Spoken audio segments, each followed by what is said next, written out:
The bright screens of the NASA Deep Space Monitoring Station Horizon lit up Susan Wright's face as she stared at the unusual readings. At first, she thought it might be a glitch in the system. The energy signatures near Jupiter's orbit were unlike anything she had seen before. "Hey, Paul, can you check these readings on Icon?" Susan called to her colleague across the control room. Paul Rodriguez pushed his chair over and squinted at the screen. His eyes widened. "That's not natural, and it's not one of ours." Susan ran another scan. The signatures were growing stronger by the minute. Whatever was out there, it was big, and there was a lot of it. She reached for the secure communication line and took a deep breath before making the call that would change humanity forever. "This is Command Pilot Wright at Horizon Station. I need to speak with General Bell immediately. Priority 1. Within minutes, screens around the world lit up with emergency alerts. In Washington, D.C., military leaders gathered in a hurry.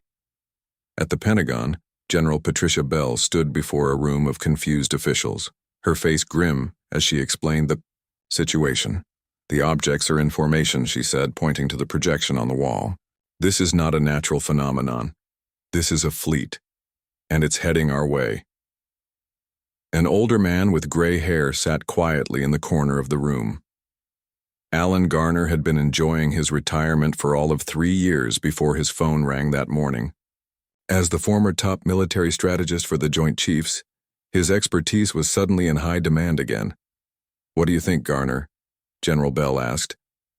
Alan stood up slowly, joints protesting after sitting too long. "If these readings are accurate, we're looking at approximately 300 vessels, large ones, and we have no idea what they want." In a laboratory across the country, Dr. Greg Monroe was working late as usual when his phone buzzed with a government alert. He had spent the last decade developing theoretical shield technology that most of his colleagues dismissed as impossible. The military had funded his work more out of curiosity than real hope, but they kept the money flowing because occasionally Greg produced useful spin-off technologies. His assistant Beth knocked urgently on his office door. "Dr. Monroe, you need to see this." Together they watched the emergency broadcast. When the phone rang moments later, Greg wasn't surprised to hear General Bell's voice. "Your project just became our top priority, Doctor," she said without greeting. "How quickly can you make your shields operational?" "They're still theoretical," Greg protested. "We haven't even built a working prototype." "You have 2 weeks," General Bell replied. "Maybe less." As Earth scrambled to prepare, the alien fleet moved closer. They positioned themselves in orbit, around Jupiter, using the giant planet's many moons as staging areas. From observation stations across the solar system, humans watched with a mixture of fear and awe. Susan Wright was transferred from Horizon Station to Earth Defense Command headquarters to help coordinate observations of the alien fleet. She worked closely with Alan Garner, analyzing every bit of data they could gather. "They're organizing," Alan said, pointing to the movement patterns on the screen. "See how they're forming these groups? That's military strategy. They're preparing for something big." Susan nodded. "The question is, are they preparing to say hello or to attack?" They got their answer 3 days later when a small vessel detached from the fleet and headed toward Earth at incredible speed. It slowed as it approached, clearly demonstrating that it could have reached them much faster if desired. The message was clear: we are restraining ourselves, but we could strike whenever we wish. The small ship entered Earth orbit and sent a communication signal that somehow overrode every broadcast frequency simultaneously. On screens across the planet, an alien figure appeared. It had bluish-gray skin, large eyes with vertical pupils, and spoke in a deep, rumbling voice that translation computers struggled to interpret. "People of the third planet," the message began. "I am Admiral Vex Thule of the Zarkoth Imperium. Your world has been claimed by the Imperium. Prepare to receive our delegation within 1 rotation of your planet. They will explain the terms of your surrender." The transmission ended, leaving billions of humans in stunned silence. In the hours that followed, world leaders gathered virtually to discuss their response. General Bell's team worked through the night, preparing for the delegation's arrival. Dr. Monroe was flown to the Pentagon under heavy security, his research notes and equipment following in a separate transport. "Can your shields protect us?" General Bell asked him directly when he arrived. Greg ran a hand through his disheveled hair. Maybe. The theory is sound, but scaling it up to protect cities or the whole planet, I just don't know. Then figure it out, she replied. And fast. The alien delegation landed the next day in an open field outside of Washington, D.C. that had been hastily prepared. Military forces surrounded the area at a respectful distance, their weapons ready, but not aimed directly at the visitors. The ship that landed was small but elegant, with smooth lines and a surface that seemed to shimmer, slightly as if it wasn't entirely solid. A ramp extended and 5 aliens descended. The one in front wore ornate armor that distinguished him from the others. "I am Sub-Commander Kraz," the alien announced through some kind of translation device. "I speak for Admiral Vexus Thule and the Zarkoth Imperium." The human delegation stepped forward, led by Chief Negotiator Diane Williams and accompanied by Alan Garner, who had been asked to assess the aliens' intentions. "Welcome to Earth," Diane said formally. "We are prepared to discuss peaceful relations between our peoples." The alien made a sound that might have been laughter. "There is nothing to discuss. The terms are simple. Your complete surrender or your complete destruction." Diane maintained her diplomatic composure. "Perhaps we could discuss alternatives that would benefit both our species." "There are no alternatives," Kraz replied. "The Imperium has conquered 17 star systems. All chose surrender over annihilation. You would be wise to do the same." Alan Garner had been quietly observing the aliens, noting their posture, the way they held their weapons, the subtle interactions between them. He suddenly stepped forward. "And if we refuse?" he asked. Sub-Commander Kraz turned his large eyes toward Alan. "Then you will be destroyed. We outnumber you greatly. Our technology is superior. Your defeat is inevitable." Alan smiled slightly. "I suggest you take our counteroffer back to Admiral Vexithul." The alien seemed startled. "Counteroffer?" "Yes," Alan said calmly. "Tell your admiral to consider his own surrender. It would save many lives, including those of your people." The aliens conferred among themselves in quick, sharp sounds. Kraz turned back to the humans, his posture now rigid with what appeared to be anger or confusion. "You speak madness," he said. "You have seen but one of our ships. Our fleet numbers, in the hundreds. Your primitive technology cannot hope to resist us." "Nevertheless," Alan replied, "that is our response." As the alien delegation returned to their ship, Diane whispered to Alan, "I hope you know what you're doing." Alan watched the ship rise into the sky. "So do I." In the coming days, the Zarkoth fleet began to move from Jupiter toward Earth. Humanity, prepared for war against an enemy that, as one of Admiral Vexthul's transmissions to his fleet stated, outnumbered them 100 to 1. What the Admiral didn't know was that humans had always specialized in beating impossible odds. The Zarkoth delegation's ship had hardly left Earth's atmosphere when General Bell called an emergency meeting. Key military leaders from around the world gathered alongside scientists and strategists in a secure underground facility. "We have 2 weeks at most," General Bell said, pointing to the projection showing the alien fleet's movement. "They're organizing their forces around Mars now. We need options." Alan Garner stood up. "I know my response to their delegation seemed crazy, but there was a reason. These aliens expect us to either surrender immediately or fight conventionally and lose. Either way, they win. But if we confuse them, make them cautious, we buy time." Dr. Greg Monroe cleared his throat nervously. Several heads turned toward him. He wasn't used to military meetings. "I may have something," he said. "My shield technology isn't ready to protect cities as General Bell hoped, but I've been thinking about it differently." He pulled up his research on the main screen. "The aliens use a form of quantum communication. I detected it when their delegation landed. If we reverse the polarity of my shield emitters, we might be able to disrupt their systems instead of protecting ours."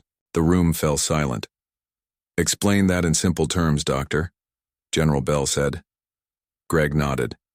"Instead of creating a shield to keep their weapons out, we create a field that makes their ships attack each other." A spark of hope ignited in the room. It wasn't much, but it was something. Meanwhile, in a different facility, Commander Jack Howard selected his team for a special mission. The plan was dangerous. Capture a Zarkoth scout ship to learn more about their technology and tactics. This is strictly volunteer, Jack told the group of Special Forces soldiers. We don't know exactly what we're dealing with. Nicole Baker stepped forward first. I'm in, Commander. Ryan Clark joined her. Me too. By the end of the day, Jack had his team, 5 of the best special operations soldiers on Earth. They began training immediately for a mission that had never been attempted before, boarding an alien spacecraft. In his lab, Dr. Monroe worked day and night with engineer Kate Franklin to modify his shield technology. Sleep became a luxury neither could afford. If this works, Kate said, soldering a connection on the prototype. What's to stop them from adapting to it? Greg sighed. Nothing. That's why we need to make the first strike count. On the Zarkoth command ship, Admiral Vexathul was puzzled by the humans' response to his ultimatum. No species had ever suggested the Zarkoth surrender. It was either a sign of madness or a bluff. Either way, it was interesting enough that he decided to observe the humans more closely before attacking. Send more scout ships, he ordered Subcommander Kraz. I want to know what these humans are planning. This order played directly into Commander Howard's plan. His team tracked the movements of the smaller alien vessels, identifying patterns and selecting a target. 3 days later, they made their move. Using a modified stealth aircraft, they approached a lone scout ship hovering high in Earth's atmosphere. The alien vessel was scanning a military base in the desert, its attention focused downward. Approach from above, Jack instructed the pilot. They don't seem to look up much. Their craft silently positioned itself over the scout ship. Jack and his team wearing special suits designed for high-altitude drops, prepared to exit. Remember, we need at least one of them alive, Jack reminded the team. And we need the ship as intact as possible. They dropped onto the hull of the alien craft. Using cutting tools designed based on observations of the alien metal, they created an entry point. The Zarkoth inside were completely surprised when 5 humans burst into their ship. The battle was brief, but intense. Ryan Clark took a hit from an alien weapon that burned through his suit, but Nicole Baker managed to subdue the Zarkoth pilot without killing him. Within minutes, the humans had control of the ship. Package secured, Jack reported through his communication system. Bringing it home. The captured scout ship was flown to a secure facility inside a mountain. Scientists and engineers swarmed over it, while medical personnel examined the captured alien. Dr. Monroe was called in to study the ship's communication systems. What he found exceeded his wildest hopes. Their entire battle network is linked, he explained to General Bell and Alan Garner. Each ship receives constant updates and instructions from the command vessel. If we can disrupt that signal in the right way, we could affect their entire fleet at once. Kate Franklin had been examining the ship's engine system. And there's more good news, she added. Their weapons systems are linked to the same network.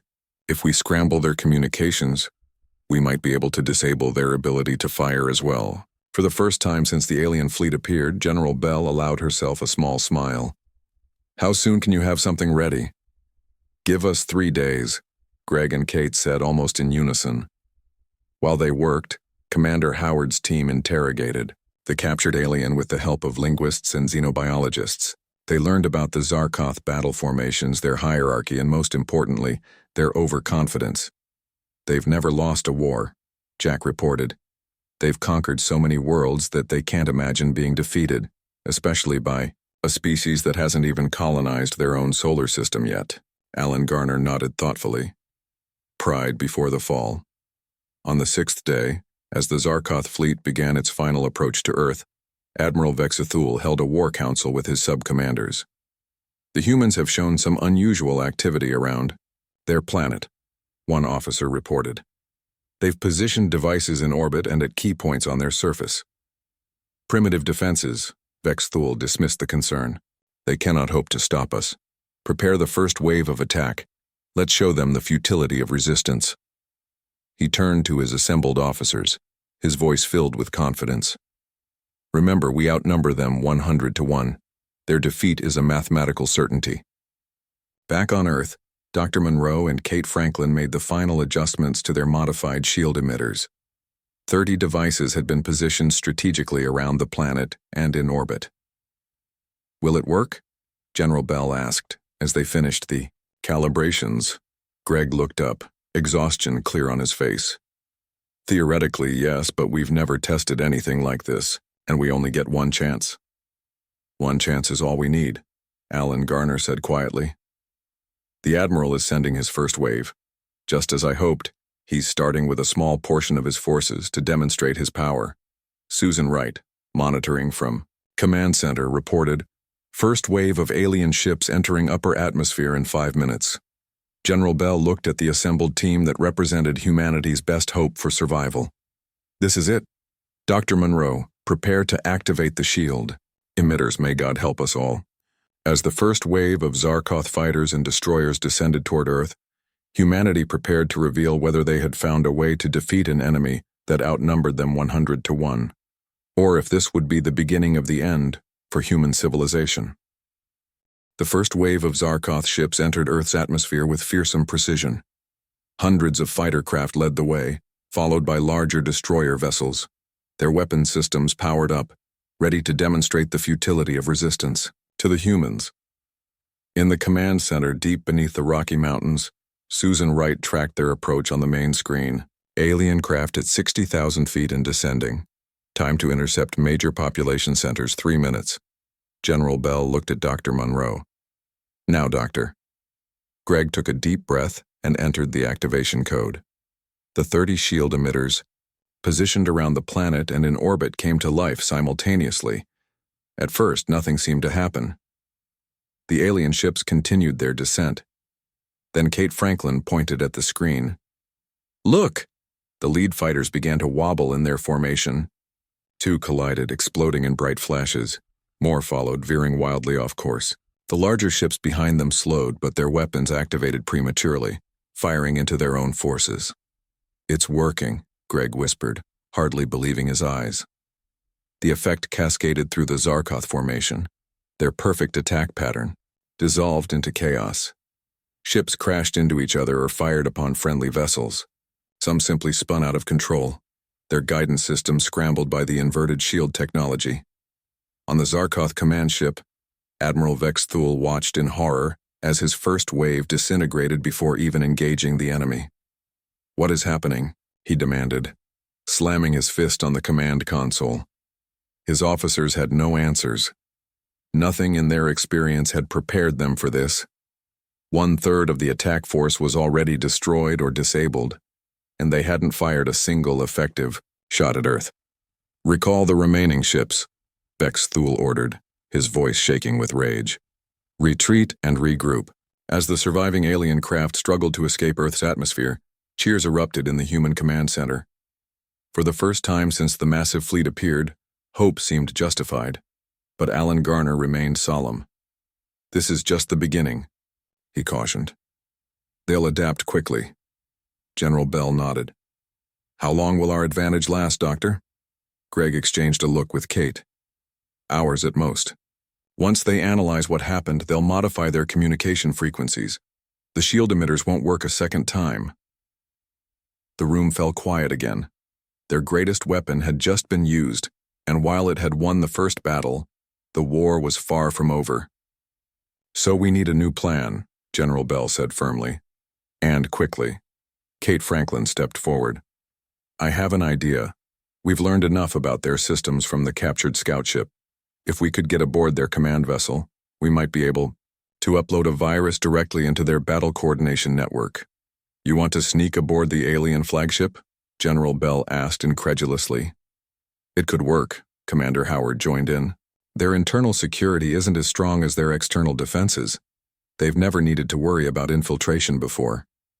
Susan Wright added, "And we have the scout ship. We could use it to approach without raising alarms." Alan Garner considered the plan. "It's risky, but it might be our best option, if we can disrupt their entire command structure at once." "I'll need to go," Dr. Monroe said suddenly. Everyone turned to look at him. I'm the only one who fully understands how their systems work. I'll need to customize the virus on site. I'll go to, Kate added. We work best as a team. Commander Howard nodded. My team will provide security. We've already been inside one of their ships. We know what to expect. General Bell looked at each of them. These were not hardened soldiers seeking glory. They were scientists, engineers, and a small special forces team willing to risk everything on a desperate mission. Get it done, she said simply. They spent the next few hours preparing. The captured scout ship was modified to mask its identification signature. Dr. Monroe and Kate programmed the virus that would target the Zarkoth battle network. Commander Howard's team studied the layout of Zarkoth vessels, planning their infiltration route.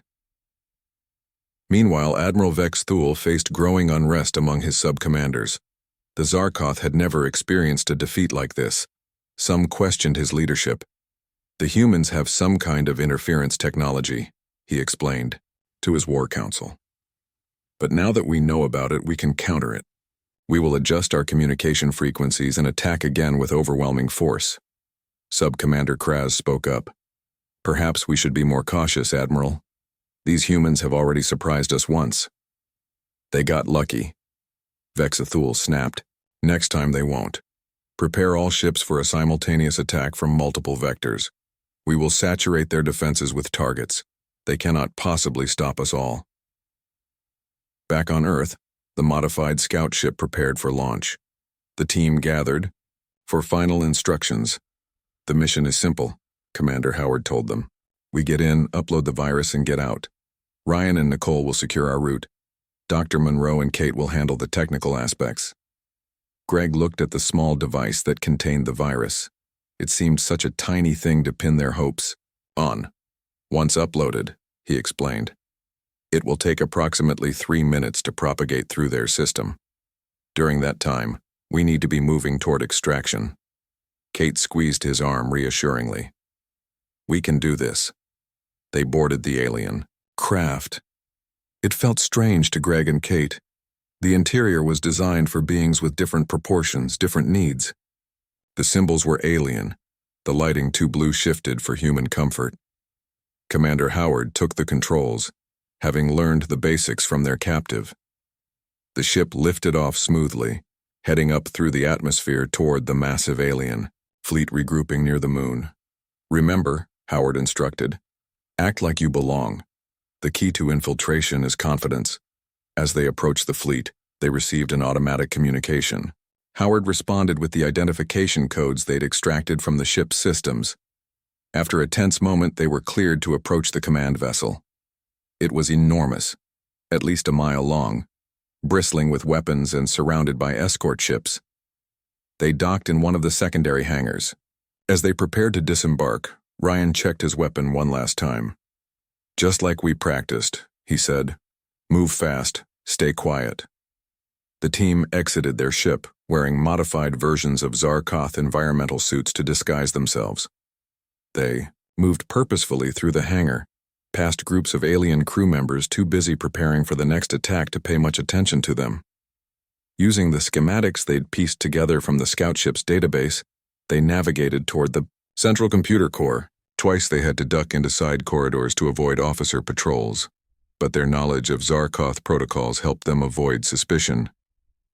Finally, they reached the access point to the main computer system.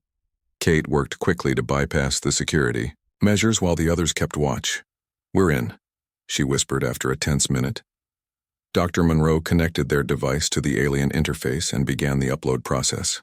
The virus would work its way through the ship's systems, then spread to the entire fleet through their quantum communication network. Just as the upload reached 60%, an alarm sounded.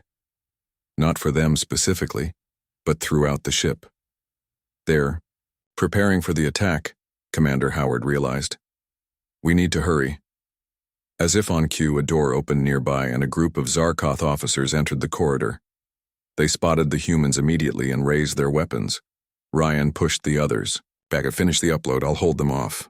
Before anyone could stop him, he charged forward, firing at the alien officers and drawing their attention away from the rest of the team.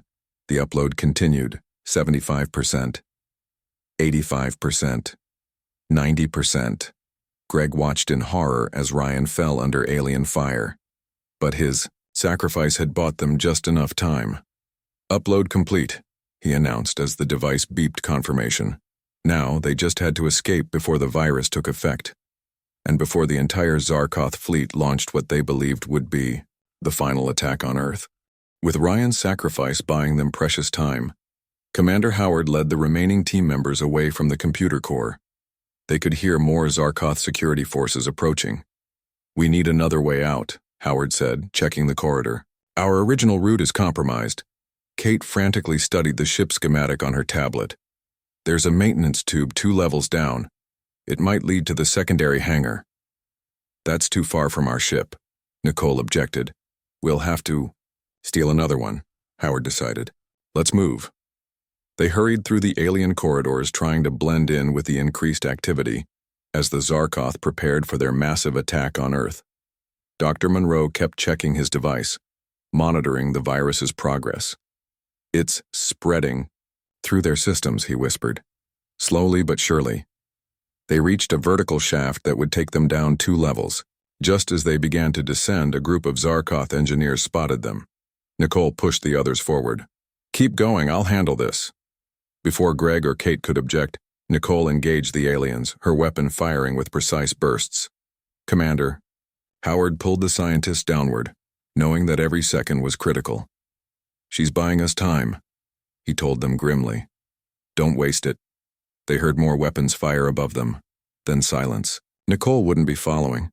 The 3 survivors reached the maintenance level. It was poorly lit and humming with machinery. Greg checked his device again.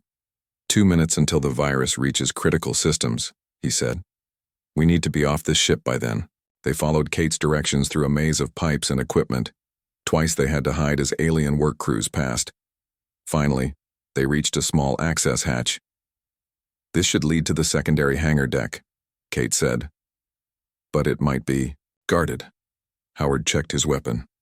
"I'll go first, stay close behind me." He pushed the hatch open carefully and peered out. The hangar was chaotic with activity. Ships preparing to launch, crews loading weapons, officers shouting orders. Perfect cover for their escape. They slipped out and moved along the wall, heading toward a row of small shuttlecraft. Howard identified one that appeared ready for launch. "That one," he pointed. "Looks like a courier vessel. Should be fast." They were halfway to the ship when alarms began blaring throughout the hangar. But these weren't security alarms. They were system failure warnings. "The virus," Greg said with a mixture of relief and anxiety. "It's starting." Around them, confusion spread among the Zarkoth. Control panels flickered. Communication devices emitted strange noises. A nearby fighter craft suddenly powered up its weapon system and fired into the ceiling. "Now!" Howard shouted, abandoning stealth for speed. They ran for the shuttle as chaos erupted around them. They reached the ship and Howard quickly overcame the single guard, who was too distracted by the malfunctioning systems to put up much resistance. They boarded the shuttle and Howard took the controls. "Can you fly this?" Kate asked urgently. "It's similar enough to the scout ship," he replied, fingers dancing over the alien interface. "Hold on." The shuttle lifted off shakily as more systems throughout the hangar began to fail. Ships crashed into each other. Weapon systems discharged randomly. Through the viewport, they could see the command vessel's massive engines powering up unexpectedly. Howard guided their stolen shuttle toward the hangar exit. Just as they cleared the force field, a massive explosion rocked the command ship behind them. The virus had reached the power regulation systems. "We did it," Greg said in awe as they sped away from the flagship. Around them, the entire Zarkoth fleet was descending into chaos. Meanwhile, on Earth, General Bell and the command team watched with growing hope as the alien fleet began to break formation. Ship after ship veered off course or fired upon its neighbors. "What's happening up there?" Bell demanded. Susan Wright studied the readings from their orbital sensors. "It's incredible. Their ships are acting like they're drunk, firing at random, crashing into each other. The virus must be working." Alan Garner pointed to a different section of the display. "Look there. A small ship leaving the command vessel at high speed. Could be our team. General Bell immediately ordered, "Get them whatever support we can, and prepare our defense forces. This isn't over yet." Aboard the Zarkoth command ship, Admiral Vex Thule fought to regain control as systems failed around him. Consoles exploded. Artificial gravity fluctuated. Emergency alarms blared from every direction. "What is happening?" he roared at his officers. "Some kind of virus in our systems," a technician reported frantically. "It's rewriting our control protocols, overriding safety measures. It's spreading to the fleet through our communication network." Vex Thule watched in horror as his view screen showed his mighty armada tearing itself apart. Ships fired upon each other or accelerated to dangerous speeds. Some simply drifted. All systems dead.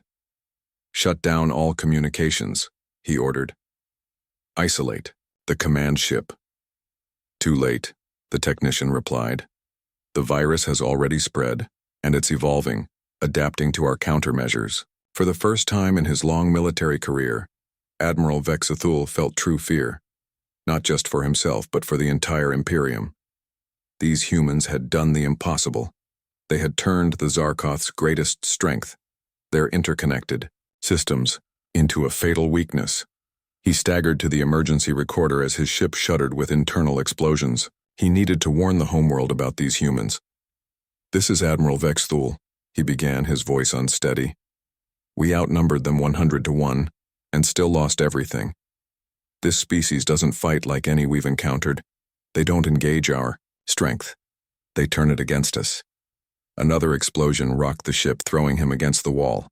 He pulled himself back to the recorder. "Quarantine this system," he continued desperately. "Never return." The transmission cut off as the command ship's power core went critical. In their stolen shuttle, Howard, Greg, and Kate watched as the massive Zarkoth flagship erupted in a blinding explosion. The shockwave hit their small craft, sending them tumbling through space. Howard fought with the controls, eventually stabilizing their flight. "Everyone okay?" Greg helped Kate back into her seat. "We made it," he said, though his voice was hollow with the knowledge of Ryan and Nicole's sacrifice. Kate squeezed his hand. "Look," she said, pointing out the viewport. The remaining Zarkoth vessels were in full retreat, those that could still navigate fleeing at maximum speed away from Earth. Their perfect formations were gone, replaced by a panicked stampede. "Commander," Howard set course for Earth. "Time to go home and tell them we won." As their small ship headed toward the blue planet below, they knew that Ryan and Nicole had not died in vain. Humanity had faced an overwhelming alien force and against all odds emerged victorious. But as they approached Earth, they could see that the battle had not been without cost. Debris from alien ships had struck cities. Fires burned across continents. The world had survived, but recovery would take time. And somewhere in the depths of space, the remnants of the once mighty Zarkoth fleet carried a warning to their empire. Beware of Earth. 6 months after the Zarkoth retreat, Earth was still rebuilding. Cities damaged by falling debris were under construction. Nations that had once been enemies now worked together, united by their shared survival. The world had changed in profound ways. At a new facility built on the edge of Houston, Susan Wright led a team analyzing alien technology recovered from crashed ships. The complex sprawled across the former site of a shopping mall, its buildings a mix of human and adapted alien architecture. Susan stood before a wall of screens displaying star maps taken from the Zarkoth database. "We've identified 17 systems that were part of their empire," she explained to the visiting officials, "and dozens more that they had targeted for future conquest." General Bell, now head of the newly formed Earth Defense Force, studied the map. "Any sign they're coming back?" "No," Susan replied. "According to the data we recovered, they're building defensive positions along their borders. They seem more afraid of us invading them than the other way around." General Bell nodded with satisfaction. "Good. Let's keep it that way." Across the facility, Dr. Greg Monroe and Kate Franklin worked in a large laboratory filled with salvaged alien technology. Since returning from their mission, they had become both colleagues and partners, their shared experience creating a bond that had blossomed into something more. Greg held up a small device that glowed with soft blue light. "We've finally cracked their energy storage system," he told Kate excitedly. "This could revolutionize our power grid." Kate smiled. Ryan and Nicole would be proud. The mention of their fallen teammates no longer brought just pain, but a sense of purpose. Their sacrifice had saved humanity, and now drove the survivors to make the most of their victory. In another wing of the facility, Commander Howard trained a new generation of pilots to fly the hybrid craft built from human and Zarkoth technology. The sleek ships combined Earth's best features with the aliens' advanced propulsion systems. "Never forget," he told his students as they prepared for a test flight. "It wasn't superior numbers or technology that won the war. It was creativity and courage." His students nodded solemnly. Many had lost family or friends during the brief but devastating conflict. All understood the responsibility they now carried, to protect Earth from whatever else might be waiting among the stars. In Washington, D.C., Alan Garner sat in a conference room with representatives from countries around the world. As the architect of Earth's successful strategy against the Zarkoth, he had been appointed to lead the diplomatic corps for potential future alien contact. "We need protocols," he explained to the assembled diplomats. "Next time we might meet a species interested in peaceful cooperation rather than conquest. We should be prepared for either possibility." A diplomat from Kenya raised her hand.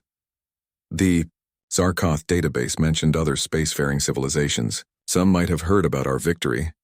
Alan nodded. "Exactly. Our reputation will precede us. The question is, what kind of interstellar neighbor do we want to be?" The discussion continued late into the night, weighing humanity's new role in a much larger community of worlds. Meanwhile, in orbit above Earth, the first true human-built starship neared completion. Named Horizon after the station where Susan Wright had first detected the alien fleet, it incorporated the best of Zarkoth technology with human innovation. It would be the first of many, designed not for conquest, but for exploration and defense. Greg and Kate had been invited to the orbital construction facility to inspect the final systems. They floated in the observation deck, watching as workers in spacesuits attached the last panels to the ship's hull. "It's beautiful," Kate said, her hand finding Greg's in the zero gravity. "And just the beginning," he replied. The Zarkoth database contained star charts for thousands of systems. Some might be friendly, others. He didn't need to finish the thought. Kate understood. "So we'll be ready, for friends or enemies." Below them, Earth shone blue and green and white. Still, bearing scars from the invasion but healing, humanity had faced extinction and emerged stronger, more united, and with a new perspective on their place in the universe. In a secure vault deep beneath the Pentagon, a special recording was kept. It was Admiral Vexithul's final message, salvaged from the wreckage of his ship. World leaders had listened to it many times, heeding its unintended warning about underestimating a seemingly weaker opponent. "We outnumbered them 100 to 1, and still lost everything. This species doesn't fight like any we've encountered. They don't engage our strength. They turn it against us. Quarantine this system. Never return." The message had become something of a mantra for the new Earth Defense Force, not as a boast but as a reminder of both humanity's ingenuity and the terrible cost of war. In a cemetery outside Boston, Commander Howard stood before two graves. Though the bodies of Ryan Clark and Nicole Baker had never been recovered, Earth honored its heroes. He placed a small medal on each headstone, the Star of Terra, created specifically to recognize those who had given their lives in humanity's first interstellar conflict. "We're heading out there soon," he told his fallen comrades quietly. "To see what else is waiting. I think you'd approve." A soft breeze stirred the grass around the graves as the sun began to set. Howard saluted sharply, then turned to leave. In the distance, the new defense installation gleamed, its radar dishes constantly scanning the skies. 3 years after the invasion, the first colonists left for Mars. Protected by a small fleet of hybrid defense ships, they carried with them the hope of extending humanity's reach beyond a single vulnerable world. As the colony ships departed, Susan Wright, now Director of Extraterrestrial Intelligence, stood in the command center watching their progress. She thought back to that day when she had first detected the alien fleet, how close they had come to the end of everything. "Godspeed," she whispered as the ships accelerated toward Mars. Then she turned back to her monitors, ever vigilant. Humanity had learned a valuable lesson. The universe was full of wonders, but also dangers. They would embrace the former and prepare for the latter. In the vast distance of space near the borders of what had once been Zarkoth territory, other civilizations received garbled messages about a small blue planet whose inhabitants had somehow defeated the supposedly invincible Imperium. Some dismissed the stories as exaggeration. Others began to wonder about these humans. And in research labs, military academies, and government offices across Earth, people worked tirelessly to ensure that the next time they faced a challenge from the stars, whether it came as friend or foe, humanity would be ready. The end.